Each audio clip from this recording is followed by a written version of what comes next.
ಕಲಶ ಕಾವ್ಯಗಳ ಮೇಲೆ ರಾಜಮಂದ್ರಿ ಪಾಂಡೆಯವರು ಬರೆದಿರುವ ಬಾಲಬೋಧಿನಿ ಟೀಕೆ ಸ್ವಾಧ್ಯಾಯ ನಡೆದದ್ದೇ ಇದೆ. ನಿರ್ಜರ ಅಧಿಕಾರದ 23ನೇ ಮಂಗಲ ಕಲಶಿದೆ. ಲೋಕ ಶಾಶ್ವತ ಏಕ ಏಷ ಸಕಲ ವ್ಯಕ್ತೋ ವಿವಿಕ್ತಾತ್ಮನಃ ಚಿಲ್ಲೋಕಂ ಸ್ವಯಮೇವ ಕೇವಲಮಯಂ ಯಲ್ಲೋಕಯತ್ಯೇಕಃ ಲೋಕೋऽಯಂ ನ ತವಾಪರಸ್ತದಪರಃ ತಸ್ಯಾಸ್ತಿ ತದ್ವಿಕುತೋ ನಿಶ್ಶಂಕಃ ಸತತಂ ಸ್ವಯಂ ಸಸಹಜಂ ಜ್ಞಾನಂ ಸದಾ ವಿಂದತಿ. ಸಹಜಂ ಜ್ಞಾನಂ ಸ್ವಯಂ ಸತತಂ ಸದಾ ವಿಂದತಿ. ಸಮ್ಯಕ್ ದೃಷ್ಟಿ ಜೀವನು ಸ್ವಭಾವದಿಂದಲೇ ಶುದ್ಧ ಚೈತನ್ಯ ವಸ್ತುವನ್ನು ಅನುಭವಿಸುತ್ತಾನೆ, ಆಸ್ವಾದಿಸುತ್ತಾನೆ. ಹೇಗೆ ಅನುಭವಿಸುತ್ತಾನೆ? ಸ್ವಯಂ ತನ್ನಲ್ಲಿ ತನ್ನನ್ನು ಅನುಭವಿಸುತ್ತಾನೆ. ಯಾವ ಕಾಲದಲ್ಲಿ? ನಿರಂತರವಾಗಿ, ಸದಾ ಅತೀತ ಅನಾಗತ ವರ್ತಮಾನದಲ್ಲಿ ಅನುಭವಿಸುತ್ತಾನೆ. ಹೇಗೆ ಅನುಭವಿಸುತ್ತಾನೆ ಅಂಥೇಳಿ ಕೇಳಿದ ನಂತರ ಏನು ಹೇಳಿದರು?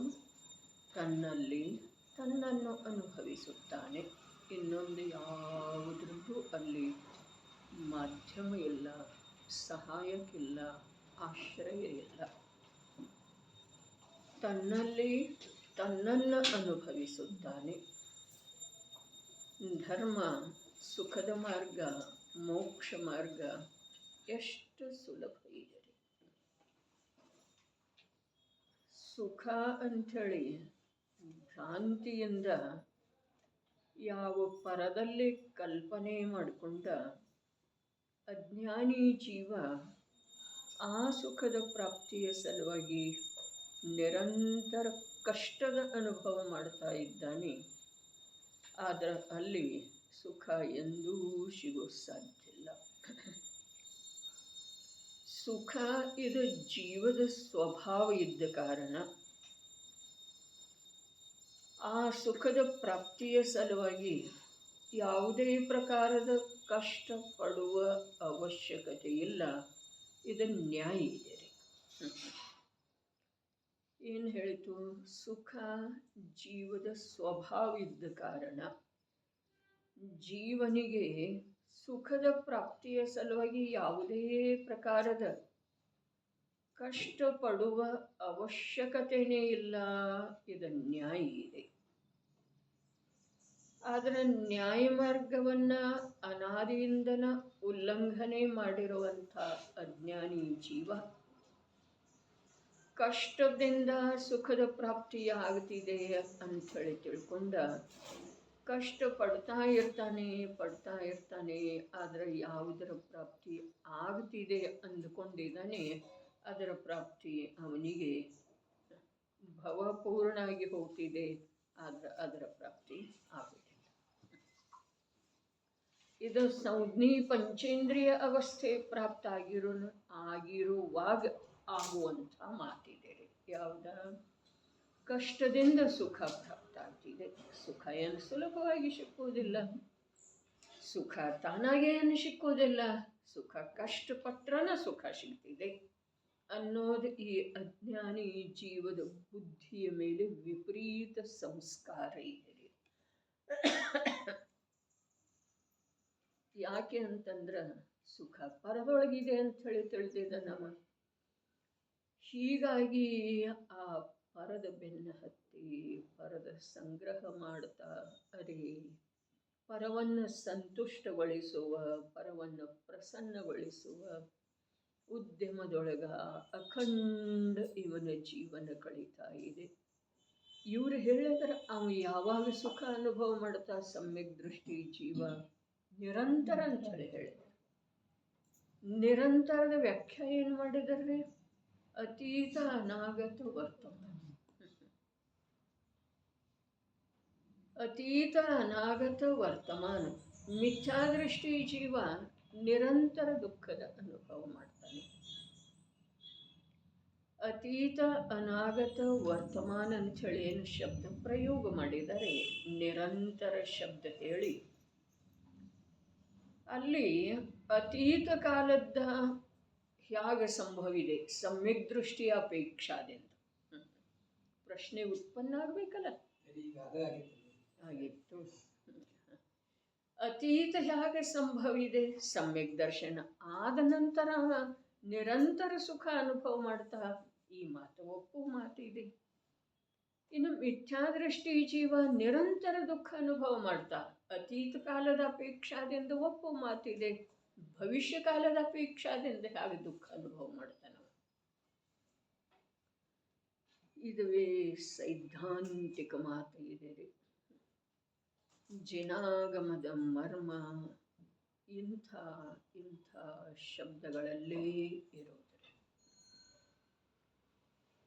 ಹೇಗೆ ಅನುಭವ ಮಾಡ್ತಾನೋ ಆ ಶುದ್ಧ ಚೈತನ್ಯದ ಅನುಭವವನ್ನು ಹೇಗೆ ಮಾಡ್ತಾನೋ ತನ್ನಲ್ಲೇ ತನ್ನಿಂದ ಮಾಡ್ತಾನೆ. ಒಂದು ಮಾತು ಮುಗೀತು. ಪರದ ಆಶ್ರಯ ಇಲ್ಲ, ಪರದ ಅವಲಂಬನೆ ಇಲ್ಲ, ಪರ ಬೇಕಿಲ್ಲ. ದೇಹದ ವಿದ್ಯಮಾನತೆಯೊಳಗ ಗ್ರಹಾದಿಗಳ ವ್ಯಾಮೋಹವನ್ನು ಬಿಟ್ಟುಕೊಟ್ಟ ನಂತರ ಹೀಗೆ ಮಾತಿಲ್ರಿ. ಯಾವುದೂ ಪರದ ಅಪೇಕ್ಷೆನೇ ಇಲ್ಲ. ತಾನಿದ್ದಾನೋ ಅಥವಾ ಇಲ್ರಿ? ತಾನಿದ್ದಾನೆ. ಹಾಗಾದ್ರೆ ತನ್ನಲ್ಲಿ ಸುಖ ಇದೆ ಅಂದ ನಂತರ ಆ ಸುಖದ ಅನುಭವ ಮಾಡುವ ಸಲುವಾಗಿ ಯಾವುದರ ಅಪೇಕ್ಷೆ ಅಥವಾ ಯಾವುದರ ಅನ್ವೇಷಣೆ ಮಾಡಬೇಕಾಗಿದೆ, ಆಶ್ರಯ ತಗೊಳ್ಬೇಕಾಗಿದೆ? ಇಲ್ಲವೇ ಇಲ್ಲ. ಹೇಗೆ ಮಾಡ್ತಾನೆ?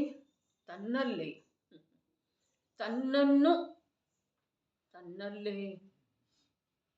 ತನ್ನಲ್ಲೇ ನೋಡ್ರಿ. ಮಿಥ್ಯಾದೃಷ್ಟಿ ಜೀವದ ಇದಕ್ಕೆ ವಿರುದ್ಧವಾಗಿ ಎರಡು ತನ್ನಲ್ಲೇ ಅರ್ಥಾತ್ ಇವು ಪರದಲ್ಲಿ ಮಾಡ್ತಾನ್ರಿ. ಮಿಥ್ಯಾದೃಷ್ಟಿ ಜೀವ ಪರದಲ್ಲಿ ಎಲ್ಲಿ?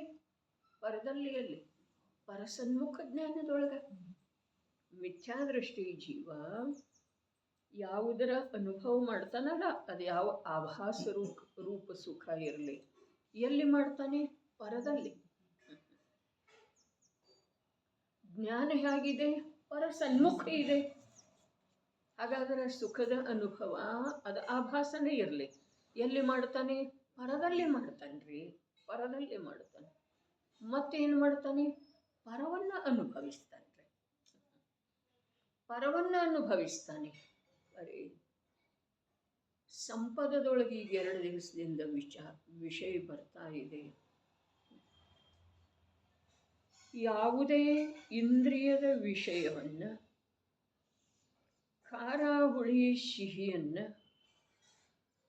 ಅದು ಪುದ್ಗಲದ ರಸ ಇದ್ದ ಕಾರಣ ಅದನ್ನು ಜೀವ ಅನುಭವ ಮಾಡೋ ಸಾಧ್ಯ. ಅದಕ್ಕೆ ಸಂಬಂಧಿಸಿದ ಯಾವ ತನ್ನ ಜ್ಞಾನ ಇದೆಯಲ್ಲ ಅದರ ಅನುಭವ ಮಾಡ್ತಾನೆ ಅಂಥೇಳಿ 2 ದಿವಸದಿಂದ ಈ ವಾಚನದೊಳಗೆ ಬರ್ತಾಗಿದೆ. ಈಗ ಇಲ್ಲಿಯ ವಿಷಯ ಏನಿದೆ?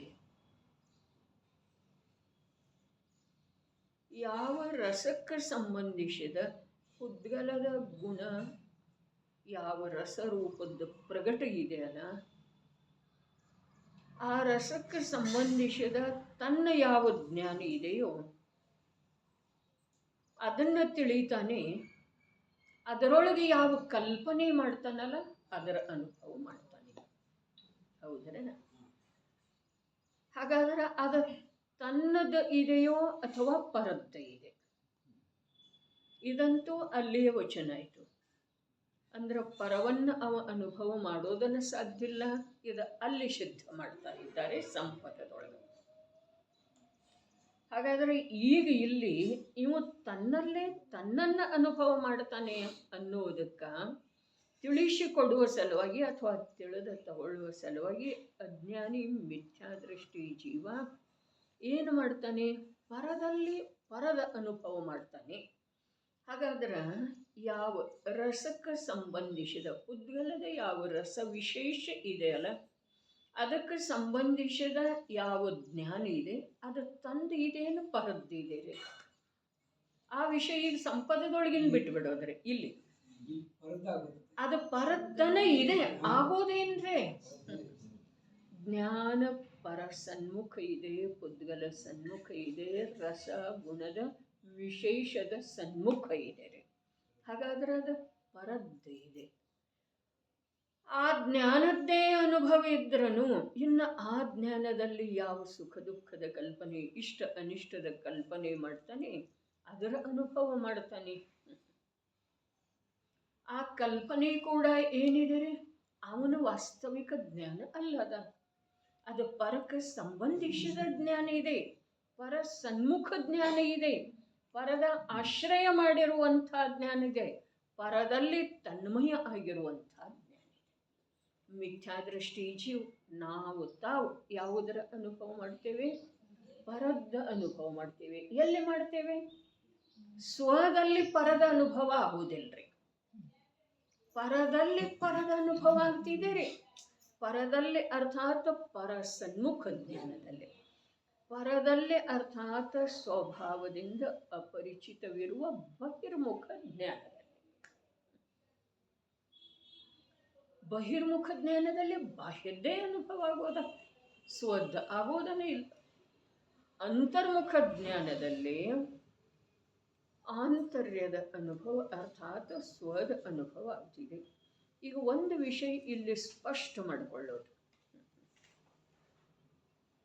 ಪರ್ಯಾಯ ಸ್ವಭಾವ ಸನ್ಮುಖ ಇತ್ತು ಅಂತಂದ್ರೆ ಅದಕ್ಕೆ ಆಂತರ್ಯದ ದೃಷ್ಟಿ ಅನ್ನೋದ, ಅದಕ್ಕೆ ಆಂತರ್ಯದ ವಿಷಯದ ಗ್ರಹಣ ಆಗ್ತಿದೆ ಅನ್ನೋದ, ಅದಕ್ಕೆ ಸ್ವದ ಅನುಭವ ಆಗ್ತಿದೆ ಅಂಥೇಳಿ ಹೇಳೋದ್ರೆ, ಪರ್ಯಾಯದ ದೃಷ್ಟಿ ಪರ ಸನ್ಮುಖ ಇತ್ತು ಅಂತಂದ್ರೆ ಅದು ಹೊರಗೆ ಇದೆ ಅನ್ನೋದ, ಅದು ಬಾಹ್ಯದ ಅವಲಂಬನೆ ಮಾಡಿದೆ ಅನ್ನೋದ, ಅದಕ್ಕೆ ಪರದ ಅನುಭೂತಿ ಆಗ್ತಿದೆ ಅಂಥೇಳಿ ಅನ್ನೋದು. ದೃಷ್ಟಿ ಅರ್ಥಾತ್ ಪ್ರಗಟ ಜ್ಞಾನ ದರ್ಶನ ಅಂತರ್ಮುಖ ಇತ್ತು ಅಂತಂದ್ರೆ ಸ್ವದ ಅನುಭವ ಆಗ್ತಿದೆ. ಪ್ರಗಟ ಜ್ಞಾನ ದರ್ಶನ ಬಹಿರ್ಮುಖ ಇತ್ತು ಅಂತಂದ್ರೆ ಪರದ ಅನುಭವ ಆಗ್ತಿದೆ. ಅದು ಮೂಲ ಬಹಿರ್ಮುಖ ಇರೋದು ಪರವೇ ಇದೆ ರೀ, ಅದು ಸ್ವ ಅಲ್ಲವೇ ಅಲ್ರಿ. ಅರೆ ತನ್ನ ಜ್ಞಾನ ದರ್ಶನ, ತನ್ನ ಜ್ಞಾನ ದರ್ಶನ ಬಹಿರ್ಮುಖ ಇದೆಯಲ್ಲ, ವರ್ತಮಾನದ ಒಂದು ಸಮಯದ, ಅದು ತಂದ ಅಲ್ಲವೇ ಅಲ್ಲ. ಇದು ವಿಷಯ ಇದೆ ರೀ. ನೋಡ್ರಿ, ತಿಳಿದು ತಗೊಳ್ಳೋದು ಯೋಗ್ಯತೆ ಬಂದ ನಂತರ ತಿಳಿಸಿಕೊಡವರು ಅನ್ಯ ಕ್ಷೇತ್ರದಿಂದ ಬರ್ತಾರ್ರಿ.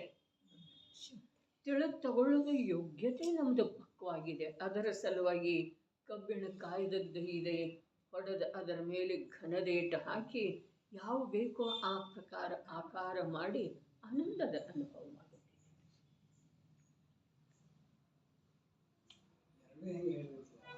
ಜ್ಞಾನದ ಅನುಭವ ಅಂತವ್ರಿ. ಇಲ್ಲಿ ನೋಡಿದ್ರೆ ಇಲ್ಲಿ ಪರದ ಇರೋದ್ರಿಂದ, ಪರದ ಸನ್ಮುಖ ಇರೋದ್ರಿಂದ ಅದು ಪರದನ ಪರನ ಐತ್ರಿ, ಅದ ಪರದ್ದೇ ಇದೆ ರೀ. ಅರೇ ಒಂದು ಸಮಯದ್ದು ಯಾವ ಪ್ರಗಟ ಜ್ಞಾನ ದರ್ಶನ ಇದೆ ಅಲ್ಲ, ಅದ ಪರದ ಸನ್ಮುಖ ಇರುವಿಕೆ ಏನಿದೆ ಅಥವಾ ಇರುವ ಸಮಯದೊಳಗ ಅದು ಸ್ವದ ಸಂಪೂರ್ಣ ಸಂಪರ್ಕ ಬಿಟ್ಟದ್ದಿದೆ, ಅರ್ಥಾತ್ ತುಂಡಾಗಿ ಹೊರಗೆ ಬಂದದ್ದಿದೆ. ಅಗಳಾಡ್ತಿದೆ ಅಲ್ಲ, ಹಲ್ಲಿಯ ಬಾಲ ತುಂಡಾಯಿತು ಅಂತಂದ್ರೆ, ತುಂಡಾಯ್ತಂದ್ರೆ ಅಗಳಾಡ್ತಿದೆ ಅಲ್ಲ, ಅದರಲ್ಲಿ ಆತ್ಮನ ಅಂಶ ಇದ್ದಾವೆ ಪ್ರದೇಶ ಕೆಲವು ಸಮಯ.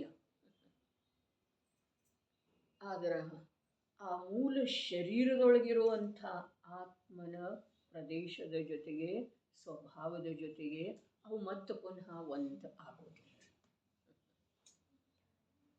ಹಾಗೆ ಈ ಜೀವದ ವರ್ತಮಾನ ಜ್ಞಾನ ದರ್ಶನ ಹೊರಗೆ ಬಂತಲ್ಲ, ಅದು ಅಳಗಾಡ್ತಿದೆ. ಚೈತನ್ಯ ಇದೆ ಅಂಥೇಳಿ ಅಂದ್ರೆ ಅದೇನು ಜಡ ಆಗಿಲ್ಲ. ಆದ್ರೆ ಆ ಅಖಂಡ ಚೈತನ್ಯದ ಜೊತೆಗೆ ಅದು ಮತ್ತೊಂದು ಆಗುತ್ತೆ. ಹೋದದ್ದು ಹೋಯ್ತು, ತುಂಡಾಗಿ ಹೋದದ್ದು ಹೋಯ್ತು.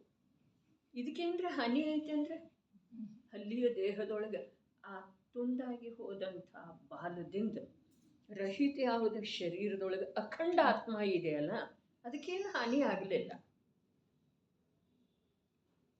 ಒಂದು ಮಾತು, ಅದು ಹೋದದ್ದು ಹೋಯ್ತು ಅಂಥೇಳಿ ಅಂತಲ್ಲ, ಅದು ಎಲ್ಲಿ ಹೋಯ್ತ್ರಿ?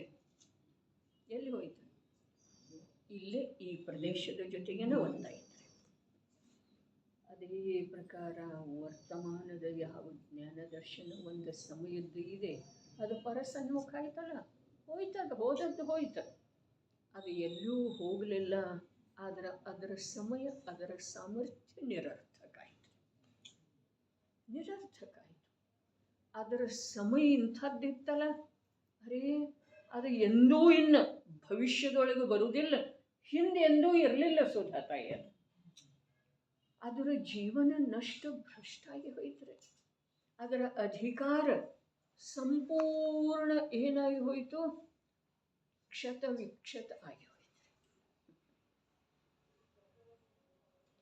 ಹಾಗೆ ನಮ್ದು ಅನಂತ ಕಾಲದ ಜೀವನ ಸಮಯದ ಎಣಿಕೆಯಿಂದ, ಅದಕ್ಕೆ ಆ ಪದ್ಮಪ್ರಭು ಕುಮಾರ ವಿಚಾರ ಮಾಡಿದಲ್ಲ, ಒಂದೊಂದು ಸಮಯದ ಎಣಿಕೆಯಿಂದ 8 ವರ್ಷಗಳು ಈ ಪರ್ಯಾಯಕ್ಕೆ ಪೂರ್ಣವಾಗಿವೆ. ಇನ್ನೂ ಎಷ್ಟು ಕಾಲ ಈ ಮರುಳರ ಮಂದೆಯಲ್ಲಿ ಇರಬಯಸಿರುವೆ? ತನಗೆ ತಾನು ಕೇಳ್ಕೊ, ಅದು ಅಖಂಡ ಜ್ಞಾನ ರೀ. ಕೇಳ್ತಾ ಇರೋದು ಅಖಂಡ ಜ್ಞಾನ. ಮತ್ತು ಪರ್ಯಾಯದೊಳಗ ಯಾವುದ ಹೊರಗೆ ಬಂದ ಕಾರ್ಯ ಮಾಡುವ ಸಾಮರ್ಥ್ಯವನ್ನು ಸಂಪೂರ್ಣ, ಅರೇ 3 ಕಾಲದ ಪರ್ಯಾಯಗಳ ಪ್ರತಿ ಸಮಯದ ಪರ್ಯಾಯ ಪರಮ ಸ್ವತಂತ್ರ ಇದ್ರೂ ಕೂಡ, ಈಗ ನಮ್ಮದು ವಿಷಯ ಒಂದು ಸಮಯದ ಪರ್ಯಾಯದೊಳಗ 3 ಕಾಲದ ಜೀವನ ಜೀವಿಸುವಂಥದ್ದ ಯೋಗ್ಯತೆ ಇದೆ ರೀ. ಅದಕ್ಕೆ ಹೇಳಿದರೆ ಮುಂದಿನ ಶಬ್ದದೊಳಗೆ ಅತೀತ ಅನಾಗತ, ಹಿಂದವ ಅನುಭವಿಸಲ್ಲ, ಆತ್ಮನ ಅನುಭವ ಇರಲಿಲ್ಲಲ್ಲ. ಅರೆ ಅದಾವುದು ಇಲ್ಲ. ಒಂದು ಸಮಯದ ವರ್ತಮಾನ ಪರ್ಯಾಯದ ಅಧಿಕಾರ ಇಷ್ಟು ಇದೆಯಲ್ಲ, ಕಾರ್ಯಕಾಲ ಒಂದು ಸಮಯ ಇದ್ರೂ ಕೂಡ ಅದರ ಅಧಿಕಾರ ಎಷ್ಟಿದೆಪ್ಪ ಅಂತಂದ್ರೆ, ಕಳೆದ ಹೋದ ಅನಂತ ಕಾಲದ್ದು, ಮುಂದೆ ಬರುವ ಅನಂತಾನಂತ ಕಾಲದ್ದು ಯಾವ ನಿಧಿ ರೂಪದ ಆನಂದ ಇದೆಯಲ್ಲ, ಅದನ್ನು ಅನುಭವಿಸುವ ಶಕ್ತಿ. ಏನು ತಿಳಿತಾರೆ? ವರ್ತಮಾನದ ಸಮಯದ ಕಾರ್ಯಕಾಲ ಒಂದೇ ಒಂದು ಸಮಯ ಇದೆ ರೀ. ಕಾರ್ಯ ಮಾಡುವಂಥ ಅವಕಾಶ ಎಷ್ಟಿದೆ? ಒಂದು ಸಮಯ. ಅದರ ಸಾಮರ್ಥ್ಯ ಎಷ್ಟಿದೆ? ಅಧಿಕಾರ ಎಷ್ಟಿದೆ ಅದರ ಕೈಯೊಳಗಂತಂದ್ರೆ, ಕಳೆದ ಅನಂತ ಕಾಲ, ಮುಂಬರುವ ಅನಂತ ಕಾಲ ಎಷ್ಟು ಕಳೆದಿದೆ, ಅದರ ಅನಂತ ಗುಣಿತ ಮುಂದೆ ಬರೋದಿದೆ. ಆ ಅನಂತ ಕಾಲ ಅಖಂಡ ಅಭೇದ ಯಾವ ಚೈತನ್ಯದ ನಿಧಿ ಅಚ್ಯುತ ಇದೆಯಲ್ಲ, ಅಚ್ಯುತ ಅಬಾಧಿತ ಇದೆಯಲ್ಲ, ಅದೆಲ್ಲವನ್ನೂ ಗಿಳಂಕೃತ ಮಾಡುವ, ಅನುಭವಿಸುವ, ಆಸ್ವಾದಿಸುವ ಸಾಮರ್ಥ್ಯ ಒಂದು ಸಮಯದ ಕಾರ್ಯಶಕ್ತಿಯೊಳಗೆ ಇದೆ ನೋಡ್ರಿ. ಹಾಗಾದರೆ ಸಮ್ಯಕ್ ದೃಷ್ಟಿ ಜೀವ ನಿರಂತರ ಅಂತ ಹೇಳಿದ್ರಲ್ಲ, ಮುಂದಿನ ಪದಖಂಡ ಏನಿದೆ ನೋಡ್ರಿ. ಯಾವ ಕಾಲದಲ್ಲಿ ಅಂತ ಪ್ರಶ್ನೆ ಇದೆ ರೀ. ನಿರಂತರವಾಗಿ, ಸದಾ, ಇವು 2 ವಿಶೇಷಣ ರೀ. ಯಾವುದರ ವಿಶೇಷಣ? ಅತೀತ ಅನಾಗತ ವರ್ತಮಾನದಲ್ಲಿ ಅನುಭವಿಸುತ್ತಾನೆ. ಅತೀತ ಅನಾಗತ ವರ್ತಮಾನ ಸದಾ. ನೋಡ್ರೆ ಸಮ್ಯಕ್ ದರ್ಶನದ ಮಹತೋ ಮಹಿಮೆ ಎಷ್ಟಿದೆಪ್ಪ ಅಂತಂದ್ರೆ, ಕಳೆದ ಅನಂತ ಕಾಲದೊಳಗ ಯಥಾರ್ಥ ದೃಷ್ಟಿಯ ಅಭಾವದೊಳಗ, ಯಥಾರ್ಥ ಜ್ಞಾನದ ಅಭಾವದೊಳಗ ನಿರಂತರ ದುಃಖದ ಅನುಭವ ಮಾಡಿದ್ರನೂ ಕೂಡ ಸಮ್ಯಕ್ ದರ್ಶನ ಆದ ನಂತರ ಆ ಯಾವ ದುಃಖ ಇಲ್ಲವೇ ಇಲ್ಲ. ಇದುವೇ ಆಗಮದಲ್ಲಿ ಬರುವಂಥ ಪ್ರಾಗಭಾವದ ಸ್ವರೂಪಿ. ಪ್ರಾಗಭಾವ ಏನು ಹೇಳಿತು? ವರ್ತಮಾನದೊಳಗೆ ಭೂತಕಾಲದ ಅಭಾವವಿದೆ. ಇದು ಪ್ರಾಗಭಾವದ ರಹಸ್ಯ ಇದೆ ನೋಡ್ರಿ. ಸಮ್ಯಕ್ ದೃಷ್ಟಿ ಜೀವನಿಗೆ ಅವು ಯಾವ ಪರ್ಯಾಯ ಇಲ್ಲ ಅಂದಮೇಲೆ ಅವುಗಳ ಅನುಭವ ಹೇಗಾಗೋದ್ರೆ ಸ್ಪಷ್ಟ ಮಾಡಿಕೊಳ್ಳೋದಿನ್ನು. ಯಾವ ಪರ್ಯಾಯಗಳ ಸದ್ಭಾವವೇ ಇಲ್ಲ. ಎಲ್ಲವೂ ಎಲ್ಲಿ ಸಮಾವಿಷ್ಟ ಇದೆ ರೀ? ಪಾರಿಣಾಮಿಕ ಭಾವರೂಪ ಸ್ವಭಾವದೊಳಗರೆ. ಎಂಥ ಸುಂದರ ಮತ್ತು ಎಂಥ ಸ್ಪಷ್ಟ ತತ್ವ ಬ್ರಹ್ಮಾನಂದ ಬಾಯಿ. ಎಷ್ಟು ಅಸಮಂಜಸ ಅಸ್ಪಷ್ಟ ವಿಷಯದೊಳಗೆ ನಮ್ಮದು ಉತ್ಸಾಹ ಇದೆ ರೀ. ಇಲ್ಲಿ ಎಷ್ಟು ಸ್ಪಷ್ಟ ವಿಷಯ ಲಕ್ಷ್ಯ ಕೊಡೋದ್ರೆ ಪ್ರಾಗ್ಭಾವದ ರಹಸ್ಯ ಇಲ್ಲೇ ಇದೆ. ಆಗಿ ಹೋದಂಥ ಯಾವ ಪರ್ಯಾಯದ ವಿದ್ಯಮಾನತೆನೇ ಇಲ್ಲ ಚಂದ್ರಕಾಂತಣ್ಣ. ಬರೀ ವರ್ತಮಾನ ಪರ್ಯಾಯದೊಳಗ ಅಭಾವ ಅಂಥೇಳಿ ಹೇಳಿದಾರಲ್ಲ, ಯಾವ ರೀತಿಯ ಅಭಾವ? ಪರ್ಯಾಯ ನಿಯಮದಿಂದ ಪಾರಿಣಾಮಿಕ ಭಾವರೂಪವಾಗಿ ವ್ಯಯ ಹೊಂದಿರುವೆಳೆದೊಳಗ ಅದರ ವಿದ್ಯಮಾನತೆ ಆ ರೂಪದೊಳಗನೂ ಇಲ್ಲ, ಅದರ ವಿದ್ಯಮಾನತೆ ಇದರೊಳಗನೂ ಇಲ್ಲ. ಯಾವುದರೊಳಗಿಲ್ಲ? ವರ್ತಮಾನ ಪರ್ಯಾಯದೊಳಗ. ಹೀಗಿದ್ದ ಮೇಲೆ ಆಗಿ ಹೋದಂಥ ಘಟನೆಗೆ ಸಂಬಂಧಿಸಿ ದುಃಖಿಯಾಗುವುದ ಅಜ್ಞಾನಿಗೆ ಕೂಡ ಯೋಗ್ಯ ಇಲ್ಲ. ಆಗಿ ಹೋದಂಥ ಹೀಗಂದ್ರು ಹೀಗೆಲ್ಲ ಕಷ್ಟ ಕೊಟ್ಟಿದ್ದಾರೆ. ಮದುವೆಯಾಗಿ ಹೊಸದ್ರೊಳಗೆ ಬಂದಿರುವುದರೊಳಗೆ ಇಷ್ಟೆಲ್ಲ ಕಷ್ಟ ಅನುಭವ ಮಾಡಿದೆವು ನಾವು. ಆ ಯಾವ ಪರ್ಯಾಯ ಇಲ್ಲ. ಯಾವ ಪ್ರಕಾರ ತರುಣಾವಸ್ಥೆ ಬಂದಿರುವುದರೊಳಗ ಆ ದೇಹದೊಳಗೆ ಬಾಲ್ಯಾವಸ್ಥೆ ಇಲ್ಲವೇ ಇಲ್ಲ. ಇಲ್ಲವೇ ಇಲ್ಲ. ಎಲ್ಲಿಲ್ಲ? ಅಲ್ಲಿ ಎಲ್ಲಿಯೂ ಇಲ್ಲ, ಇಲ್ಲಿಯೂ ಇಲ್ಲ. ದುಃಖಿ ಆಗುವ ಕಾರಣ ಏನಿದೆ? ಯಾವುದಿಲ್ಲ ಅದರ ಸಲುವಾಗಿ ದುಃಖಿ ಆಗ್ತಾ ಇದ್ದಿ. ಇನ್ನು ಭವಿಷ್ಯದ್ದನ್ನು ಬಹಳ ದೊಡ್ಡ ಮಾತು ಇದೆ ರೀ. ಮತ್ತ ಹಾಗೆ ಮಾಡ್ತೇನೆ, ಹೀಗೆ ಮಾಡ್ತೇನೆ, ನೋಡ್ತೇನೆ, ಇನ್ನೇನಿಲ್ಲ ತತ್ವದ ನಿರ್ಣಯ ಮಾಡಿ ಮೋಕ್ಷ ಮಾರ್ಗದೊಳಗೆ ಹೋಗ್ತೇನೆ. ಇದಾವುದೂ ನಡೆಯೋದಿಲ್ರಿ ನಿಂದ. ಯಾವುದೂ ನಡೆಯೋದಿಲ್ಲ. ಆಗ ಜೀವಕ್ಕ ಸ್ವಲ್ಪ ಅದರ ಮರ್ಮ ತಿಳಿದು ಬಂತು ಅಂತಂದ್ರೆ ಸ್ವಲ್ಪ ಸಮಯ ಖೇದಾಗ್ತಿದೆ. ನನ್ನ ಭೂತಕಾಲಂತೂ ಬಿಟ್ಟು ಹೋಗಿದೆ, ಮುಗಿದು ಹೋಗಿದೆ. ಇಲ್ಲವೇ ಇಲ್ಲ. ಅಭಾವನೆ ಇದೆ, ಅದರದ ವಿದ್ಯಮಾನತೆಯೇ ಇಲ್ಲ. ಮತ್ತು ಭವಿಷ್ಯದ ನಿರ್ಮಾಣ ನಾನು ಮಾಡಿಕೊಳ್ಳೋ ಸಾಧ್ಯ ಇಲ್ಲ. ಇದೇನ್ರಿ? ಇಲ್ಲ. ಯಾವ ಬುದ್ಧಿವಂತನಿಗೆ ಅಥವಾ ಯಾವ ಕಪಟಿ ಜೀವನಿಗೆ ತನ್ನ ಭವಿಷ್ಯವನ್ನು ತನಗೆ ಬೇಕಾಗಿ ಮಾಡಿಕೊಳ್ಳೋ ಸಾಧ್ಯ ಇದೆ ಹೇಳ್ರಿ? ಯಾವ ಬುದ್ಧಿವಂತನಿಂದನೂ ಸಾಧ್ಯ ಇಲ್ಲ. ಯಾವ ಕಪಟ ವಂಚನೆ ಮೋಸಗಾರ ಇದ್ದಾನೆ ಅವನಿಂದನೂ ಸಾಧ್ಯ. ಹೀಗೆ ಹೇಳಿದ ನಂತರ ಕರ್ತೃತ್ವದ ಅಭಿಮಾನದ ಅಟ್ಟಹಾಸದಲ್ಲಿ ಮೆರಿತಾ ಇರುವಂಥ ಈ ಜೀವಕ್ಕ ಸ್ವಲ್ಪ ಖೇದಾಗ್ತಿದೆ, ನಿರಾಶೆ ಆಗ್ತಿದೆ. ಅದರ ವಾಸ್ತವಿಕತೆ ತಿಳಿದು ಬಂದ ನಂತರ ಇದೇ ಜೀವಕ್ಕ ಪರಮ ಆನಂದ ಆಗ್ತಿದೆ, ಪರಮ ನಿರ್ಭಾರ ಆಗ್ತಿದೆ. ಈಗ ನಮ್ಮದು ವಿಷಯ ಏನು ನಡೆದಿದೆ, ಅನಾಗತ ಕಾಲದೊಳಗೆ ಅತೀತ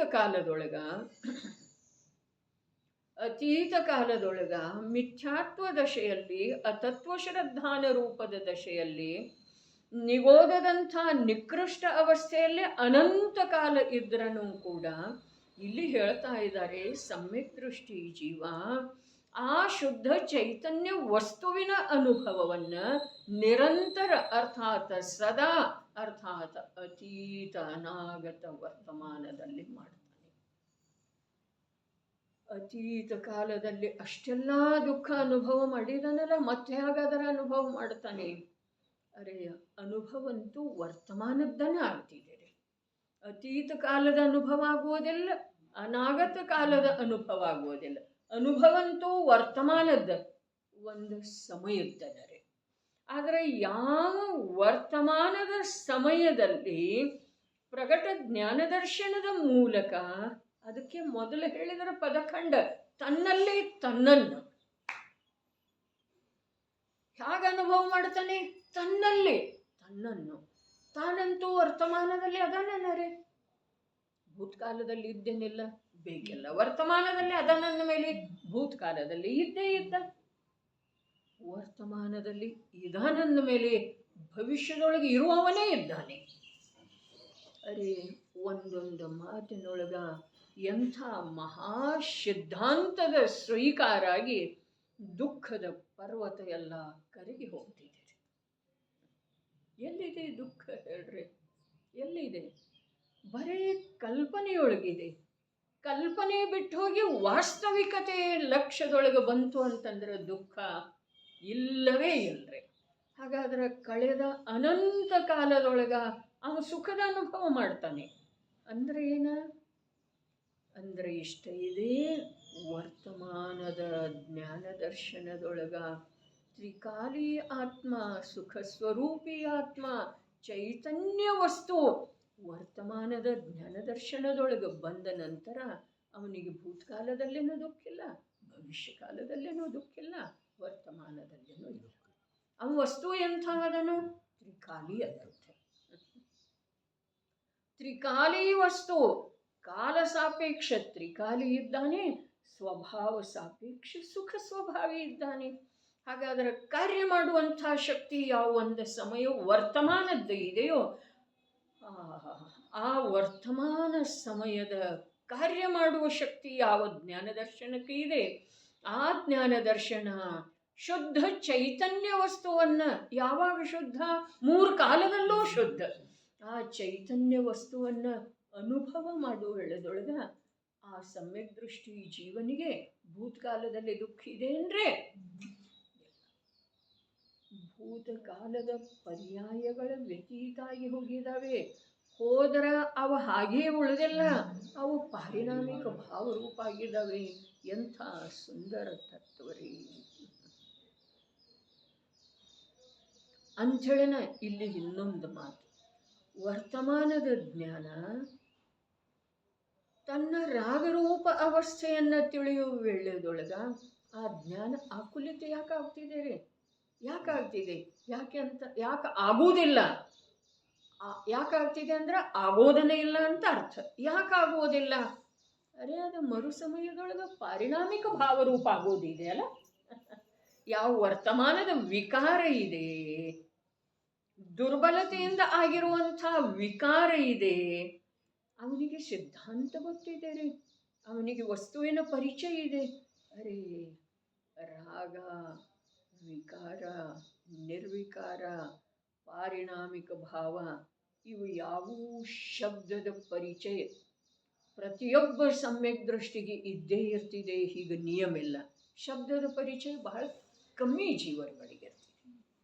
ಆದರೆ ಪ್ರತಿಯೊಬ್ಬ ಸಮ್ಯಕ್ ದೃಷ್ಟಿ ಜೀವನಿಗೆ ಆ ಶಬ್ದದ ವಾಚ್ಯ ರೂಪ ಯಾವ ಭಗವಾನಾತ್ಮ ಚೈತನ್ಯ ವಸ್ತು ಇದ್ದಾನೋ, ಆ ವಸ್ತುವಿನೊಳಗೆ ಏನೇನು ಇದೆ, ಏನು ಇರುವೆಳೆದೊಳಗೂ ಕೂಡ ಏನು ಇಲ್ಲ. ಅರೆ, ರಾಗ ಇದೆ, ರಾಗ ಇರುವೆಳೆದೊಳಗೂ ಕೂಡ ರಾಗ ಇಲ್ಲ ಅನ್ನುವುದರ ಪರಿಚಯ ಇದೆ ರೀ. ಆ ಸಮ್ಯಕ್ ದೃಷ್ಟಿ ತಿರಿಯಂಚನಿಗೆ. ತಿರಿಯಂಚ ಅಂಥೇಳಿ ಹೇಳೋದು ಸ್ವಲ್ಪ ಸೂಕ್ತ ಇದೆ ರೀ. ಆ ತಿರಿಯಂಚನಿಗೆ ಅದರದ ಸಂಪೂರ್ಣ ಜ್ಞಾನ ಇದೆ. ಯಾವುದರದ? ಈಗ ಯಾವುದ ಪರ್ಯಾಯದಲ್ಲಿ ಪರ್ಯಾಯದ ಯೋಗ್ಯತೆಯಿಂದ ರಾಗ ಅಥವಾ ವಿಕಾರ ಅಥವಾ ಅಶುದ್ಧತೆ ಆಗಿದೆಯಲ್ಲ, ಅದ ನನ್ನ ಸ್ವಭಾವದೊಳಗೆ ಇಲ್ಲ ಅನ್ನುವುದರದ್ದು ಯಾವ ಜ್ಞಾನ ವರ್ತಿಸ್ತಾ ಇದೆ, ಆ ಜ್ಞಾನ ಆ ಜೀವದಲ್ಲೇ ಇದೆ ರೀ, ಸಮ್ಯಕ್ ದೃಷ್ಟಿ ಜೀವ. ಏನು ಬೇಕಾಗಿದೆ ರೀ? ವ್ರತಗಳ ಹೆಸರು ತಿಳಿದು ಬರಬೇಕಾಗಿದೆ, ಗುಣಸ್ಥಾನಗಳ ಹೆಸರು ತಿಳಿದು ಬರಬೇಕಾಗಿದೆ, ಪರಿಶಹಗಳ ಪರಿಭಾಷೆಯನ್ನು ತಿಳ್ಕೊಳ್ಬೇಕಾಗಿದೆ. ಏನಿದೆ? ಮೋಕ್ಷ ಮಾರ್ಗ, ಸುಖದ ಮಾರ್ಗ ಇಷ್ಟು ಸುಲಭ, ಇಷ್ಟು ಸ್ವಾಧೀನ, ಇಷ್ಟು ನಿರ್ಭಾರ ಇದೆ. ಯಾವುದರದ್ದು ಭಾರ ಇಲ್ಲ. ವ್ರತರೂಪದ ಪರಿಣಾಮ ಬರಬೇಕು ಅನ್ನುವುದರದ್ದು ಯಾವ ಆಗ್ರಹ ಇಲ್ಲ. ವ್ರತರೂಪದ ಪರಿಣಾಮ ಒಂದು ಸಮಯದ್ದು ಇದೆ, ಅದು ಸ್ವಭಾವದೊಳಗೆ ಇಲ್ಲ ಅನ್ನುವುದರದ್ದು ಯಾವ ಕೃತ್ರಿಮತೆ ಇಲ್ಲ. ಅದ್ಭುತ ಮಾತ್ರ. ನಿನ್ನೆ ಹೇಳಿದ್ದಿತ್ತಲ್ಲ, 4ನೇ ಗುಣಸ್ಥಾನದಲ್ಲಿ ಬಂಧರೂಪ ಭೋಗ ಭಾವಗಳ ವಿದ್ಯಮಾನತೆ ಇದೆ, ಭೋಗ ಸಾಮಗ್ರಿಗಳ ಆಕರ್ಷಣೆ ಇದೆ. ಆದ್ರೂ ಕೂಡ ಮಿಥ್ಯಾದೃಷ್ಟಿಗಿರುವಂಥ ಬಂಧ ಇಲ್ಲ. ಬಂಧರೂಪ ಭಾವ ಇರುವುದರೊಳಗೂ ಕೂಡ ನಿರ್ಜರಾರೂಪ ಭಾವದ ಆಧಾರನಾದಂಥ ಯಾವ ಸ್ವಭಾವ, ಆ ಸ್ವಭಾವದ ಮುಖ್ಯತೆ ಇದೆ. ಬಹಳ ಉತ್ಕೃಷ್ಟ ವಿಷಯ. ಎರಡೂ ಇದ್ದಾವೆ ನಮ್ಮ ಕೈಯಲ್ಲಿ. ಅಕ್ಕಿ ಹಸನು ಮಾಡ್ತಾ ಇರ್ತೇವಲ್ಲ ತಟ್ಟೆಯಲ್ಲಿ, ಅಕ್ಕಿನೂ ಇದ್ದಾವೆ, ಭತ್ತನೂ ಇದ್ದಾವೆ, ಕಪ್ಪ ಹಳ್ಳನೂ ಇದ್ದಾವೆ, ಪಾಷಾಣದ ತುಂಡುಗಳ ಇದ್ದಾವೆ. ಆದರೆ ಅವು ಸ್ಪಷ್ಟ ರೂಪದಿಂದ ಕಂಡಿರುವಂಥ ವ್ಯಕ್ತಿಗೆ, ಅಕ್ಕಿಯ ಜ್ಞಾನ ಇರುವಂಥ ವ್ಯಕ್ತಿಗೆ ಅವು ಸ್ಪಷ್ಟ ಕಂಡು ಬರ್ತಾವೇನೆಲ್ಲರೂ? ಹ್ಯಾಕೆ ಕಂಡು ಬರ್ತಾವೆ? ಹೇಗೆ ಅಕ್ಕಿಯ ಜ್ಞಾನ ಇರುವುದರಿಂದ. ಅಕ್ಕಿಯ ಜ್ಞಾನ ಬೇಕರೆ.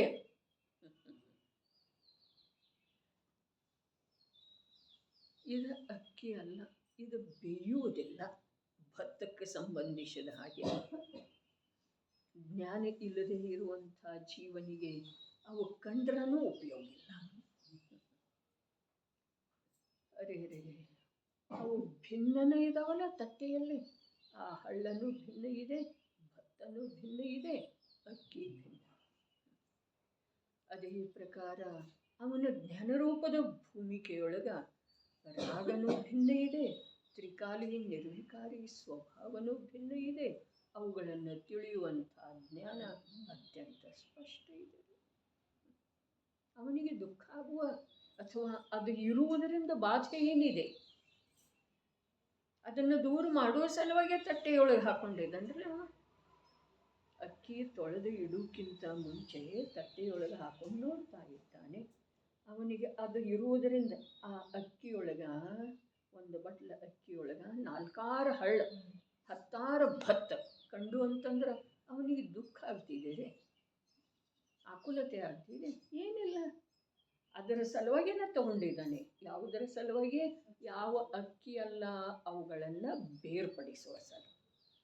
ಅದೇ ಪ್ರಕಾರ ಈ ಭೇದ ಜ್ಞಾನದ ಭೂಮಿಕೆಯೊಳಗ ಯಾವುದರ ರಾಗ ಇದೆಯೋ ಅದು ಒಂದು ಸಮಯದ್ದಿದೆ, ಅದು ನನ್ನ ಸ್ವಭಾವದೊಳಗೆ ಇಲ್ಲ. ರಾಗವನ್ನು ತಿಳಿಯುವುದೂ ಇದೆ, ರಾಗದ ಅನುಭವ ಮಾಡೋದನ್ನೂ ಇಲ್ಲ. ಈ ಪ್ರಕಾರದ ಯಾವ ಕಾರ್ಯ ಜ್ಞಾನದೊಳಗಾಗ್ತಿದೆಯೋ ಅದುವೇ ಸಾಧಕ ಭೂಮಿಕೆ ಇದೆ.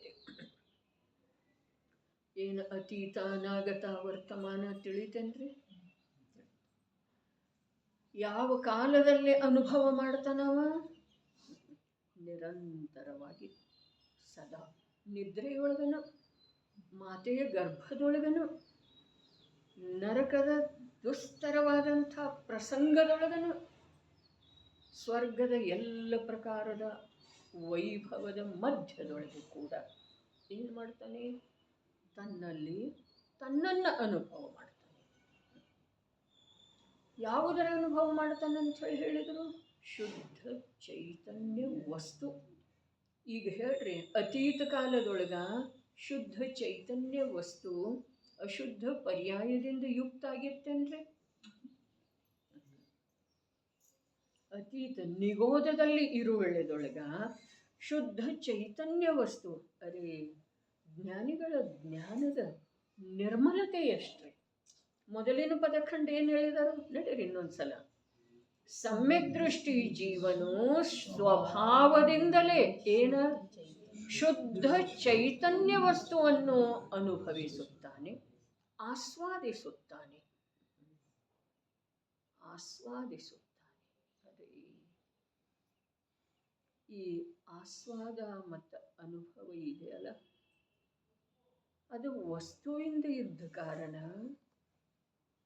ವರ್ತಮಾನದ ಪರ್ಯಾಯದಲ್ಲಿ ವಿಕಾರ ಇದ್ರೂ ಕೂಡ ಅವನಿಗೆ ವಸ್ತುವಿನ ಆಸ್ವಾದ ಇದ್ದ ಕಾರಣ ವರ್ತಮಾನದ ಅನುಭವ ಆಗುವುದಿಲ್ಲ. ಅಂದಮೇಲೆ ಅತೀತ ಅನಾಗತ ಅನುತ್ಪನ್ನ ಆಗಿ ಹೋಗಿರುವಂತಹದ್ದು ಹಾಗಾಗೋದಾ?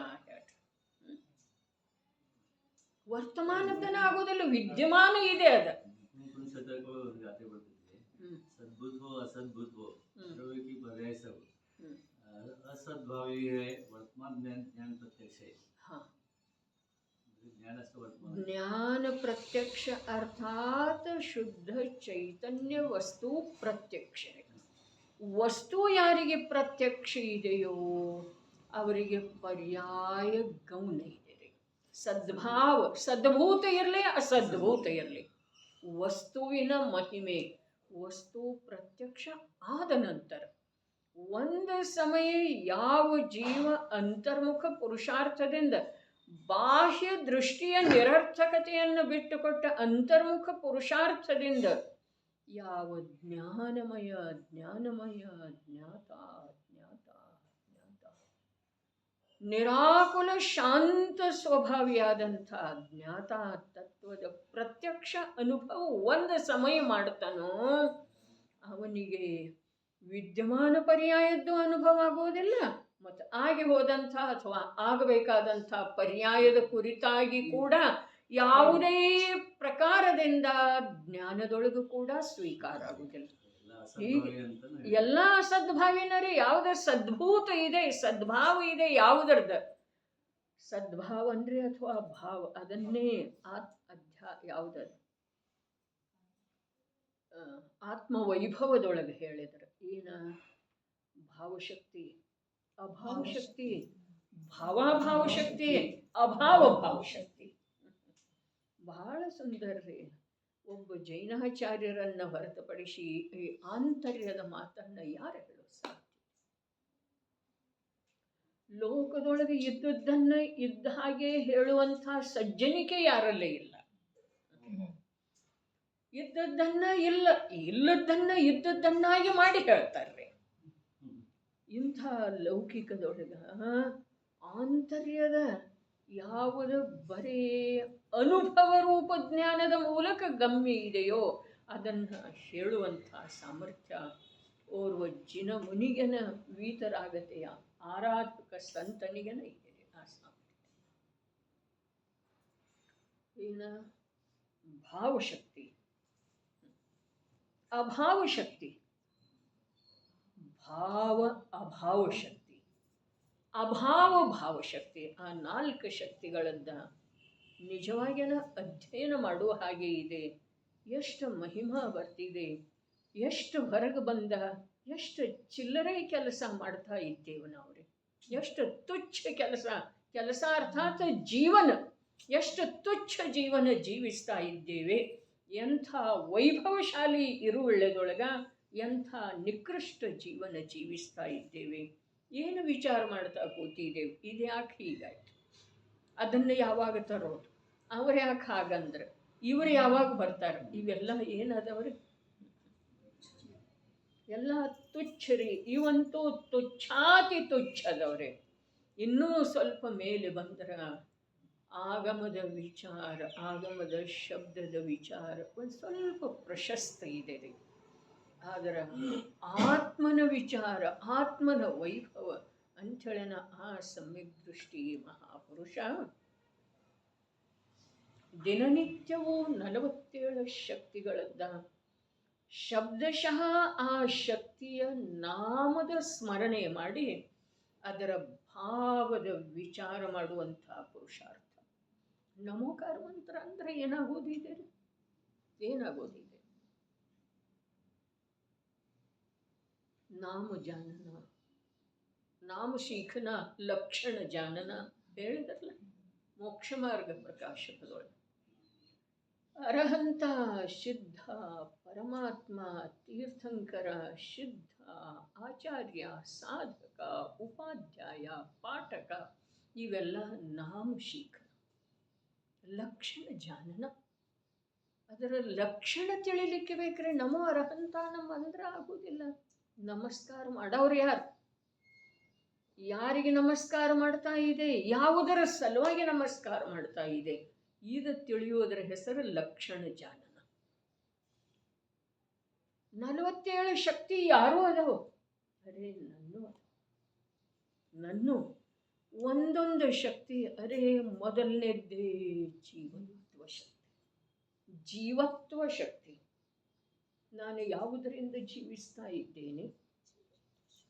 3 ಕಾಲದಲ್ಲೂ ಜೀವ ಯಾವುದರಿಂದ ಜೀವಿಸ್ತಾನೆ? ಇಷ್ಟುವರೆ ಒಂದು ವಾಕ್ಯದ ಕುರಿತು ಒಂದು 10 ನಿಮಿಷ ಚಿಂತನೆ ಮಾಡಿದರೆ ಯಾವುದರ ಭಯ ಇವನಿಗೆ ಜೀವಂತಿಕೆಯ ಬಾಧೆ ತರುವಂಥದ್ದಾಗಿ ತಿಳಿದು ಬಂದ ಭಯ ಉಂಟಾಗ್ಬೋದು ಹೇಳ್ರಿ? ಯಾವುದರದ ಭಯ ಆಗ್ಬೋದು? ಯಾವುದರ ಸಲುವಾಗಿ ಭಯ ಪಡೋದು? ನನ್ನ ಸ್ವರೂಪವನ್ನು ನಾನು ತಿಳಿದಿಲ್ಲ ಅಂಥೇಳಿ ಭಯ ಇದೆ. ಹಿಂದಿನ ಶ್ಲೋಕದೊಳಗೆ ಬಂತಲ್ಲ, ಭಯ ಅವನಿಗೆ ಭಯ ಬಿಟ್ಟು ಹೋಗಿದೆ. ಹಾಗೆ ನಿರ್ಭಯ ಸ್ವಭಾವದ ಆಶ್ರಯ ಮಾಡಿರುವುದು. ಭಯರಹಿತನೇ ಅವ ಸ್ವಯಂ ಇರುವುದರಿಂದ ಭಯ ಬಿಟ್ಟು ಹೋಗಿದೆ. ನಮ್ಮದು ಬಿಟ್ಟು ಹೋಗ್ತಿದೆ ರೀ. ನಮ್ಮ ಸ್ವರೂಪದ ಪರಿಚಯ ಮಾಡ್ಕೊಳ್ತಾ ಹೋಗ್ಬೇಕು. ಅರೇ ಜೀವತ್ವ ಶಕ್ತಿ, ಅರೂಪಿ ಜೀವ ದೇಹದ ಸದ್ಭಾವದಿಂದ 4 ಪ್ರಾಣ, 5 ಪ್ರಾಣ, 7 ಪ್ರಾಣ, 8, 9, 10 ಪ್ರಾಣಗಳಿಂದ ಜೀವಿಸುವುದಿಲ್ಲ. ಅವನೊಂದು ಜೀವತ್ವ ಶಕ್ತಿಯಿಂದ ಜೀವಿಸ್ತಾನೆ. ಜೀವತ್ವ ಶಕ್ತಿ ಚೈತನ್ಯ ಅರ್ಥಾತ್ ಜ್ಞಾನ ದರ್ಶನದಿಂದ ಜೀವಿಸ್ತಾನೆ. ಇದನ್ನು ತಿಳಿದ ನಂತರ ಭಯನೂ ಬಿಟ್ಟೋಯ್ತು, ಆಕುಲತೆನೂ ಬಿಟ್ಟೋಯ್ತು, ಬಂಧನೂ ಬಿಟ್ಟೋಯ್ತು. ಮತ್ತೇನು ಬೇಕಾಗಿದೆ? ಏನು ಬೇಕಾಗಿದೆ?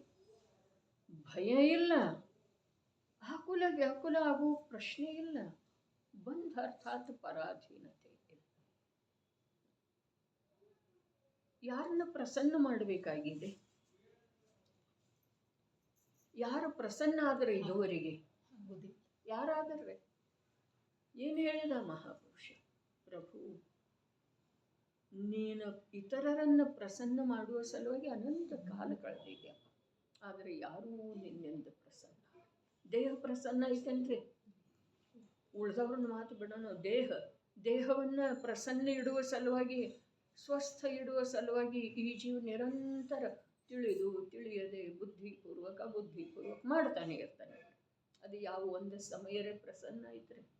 ಇವನ ಇಚ್ಛೆಯ ಅನುಸಾರ, ಇವನ ಪ್ರಯತ್ನದ ಅನುಸಾರ ಅದು ಕಾರ್ಯ ಮಾಡಿತೇನೆ ಮಾಡೋ ಸಾಧ್ಯ.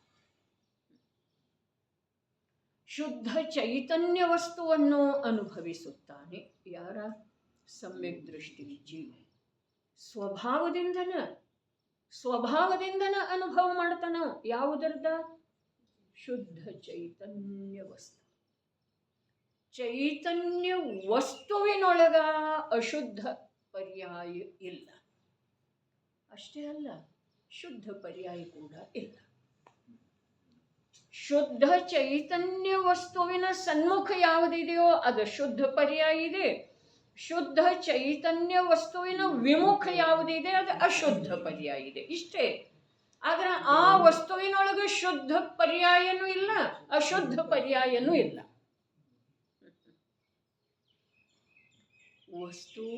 ವಸ್ತು ಇದೆ, ಅದು ಘನಪಿಂಡ ಇದೆ ನೋಡ್ರಿ. ಘನಪಿಂಡ ಯಾವುದರ ಘನಪಿಂಡ? ಶುದ್ಧತೆಯ ಘನಪಿಂಡ ರೀ. ಯಾವಾಗೂ ಅದಕ್ಕೆ ಕರಿಗೆ ಅಶುದ್ಧ ಆಗೋದಿಲ್ಲ, ಅಪೂರ್ಣ ಆಗೋದಿಲ್ಲ, ಅದರೊಳಗಿನ ಶುದ್ಧತೆ ಕಮ್ಮಿ ಆಗೋದಿಲ್ಲ. ಮತ್ತು ಶುದ್ಧ ಪರ್ಯಾಯಗಳು ಬರುವುದರಿಂದ ಅದು ಇನ್ನಷ್ಟು ಪುಷ್ಟನೂ ಆಗೋದಿಲ್ಲ. ಅದು ಪರಿಪೂರ್ಣ ಇದೆ, ಪುಷ್ಟ ಏನಾಗೋದ್ರಿ? ಅದು ಪರಿಪೂರ್ಣ ಇದೆ, ಅದನ್ನು ಅಶುದ್ಧ ಪರ್ಯಾಯ ಸ್ಪರ್ಶನ ಮಾಡೋದಿಲ್ಲ ರೀ. ಅರೆ ಈ ಪ್ರಕಾರ ಶುದ್ಧ ಚೈತನ್ಯ ವಸ್ತುವನ್ನು ಯಾವ ಅನುಭವ ಮಾಡ್ತಾನೆ, ಆಸ್ವಾದಿಸ್ತಾನೆ, ಅರೆ ರೇ ಆಸ್ವಾದಿಸೋದು ಅರ್ಥಾತ್ ಆನಂದ. ಆನಂದ ಆನಂದದ ಸಂಚೇತನ ಆಗೋದು, ಪುಲಕಿತ ಆಗೋದು, ರೋಮಾಂಚಿತ ಆಗೋದು. ಆಸ್ವಾದಿಸುತ್ತಾನೆ. ಹೇಗೆ ಅನುಭವಿಸುತ್ತಾನೆ? ತನ್ನಲ್ಲಿ ತನ್ನನ್ನು ಅನುಭವಿಸುತ್ತಾನೆ.